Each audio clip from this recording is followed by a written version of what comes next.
Mike, we were doing a segment here on the NCAAs, and I have to get myself pumped up for this because I am just so disgusted with my bracket. Settle down. Big guy. Yeah, I just, so mad at some of these teams. It's not my fault that they're losing. It's their fault. The only one that really gets me, it's their fault. There's several that get me. Yeah, I tell people, I don't even look at my bracket till Sunday. Well, by Sunday, I was crunching it up and throwing it at the camera, What gets me was the teams out there, like the VCUs, that I should have known, but I should have picked them because they did so well last year. But they were young; they graduated most of their guys, so I didn't expect them to. Yeah, I mean, I don't think I can't take you to task for that. There's a 12-5, and I should have picked that one. Yeah. Other ones I was looking for the 12-5 upset and didn't pull them out. There was two more this year. Duke going down against Lehigh.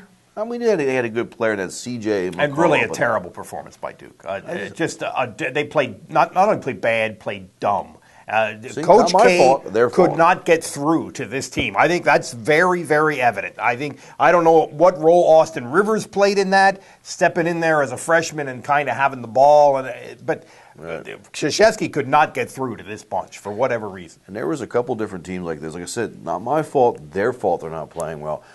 Biggest surprise that you think so far in the tournament? I'll tell you the truth, and the biggest surprise is how bad Temple played in the first round against a South Florida team that I just don't think is very good. And South Florida goes out and loses to Ohio, so you could easily see Temple in that round of 8 game if they just taking care of business. Yeah. I mean, not the round of 8, the Sweet 16 game. I had them in the Sweet 16. And then you get North Carolina. But, a lot of people were surprised at Missouri, and I was too. But we talked last week about Missouri as a team that if they don't turn you over, they're not all that interested in playing defense. I think we really saw that against North Dakota State, Norfolk State, where they shot. Norfolk State scored 86 points, shot 50-something%, made 10 threes. Sure. I mean, Missouri was a beatable team. Nobody saw this coming, the same as with Duke. No, and Norfolk State had some big players, and you and Gordy said last week you thought a team that with some bigs could hurt Missouri. Missouri's shot selection in that game was hideous, though. And late in the game, I thought there was chances where the score was at a margin where you go get the 2-point basket and worry about the 3 later. They're cranking up threes off balance, and I just thought there's a lot of that. Everybody is in love with the 3. Everybody is in love with the 3. Now, here's the thing. Missouri, I think it probably killed them. Duke, in love with the 3, killed them. Tom Izzo, they're playing Michigan State's playing in their first round game, and they're kind of futzing around in the first half, like a 1 seed off and does against a 16. They interview him at halftime.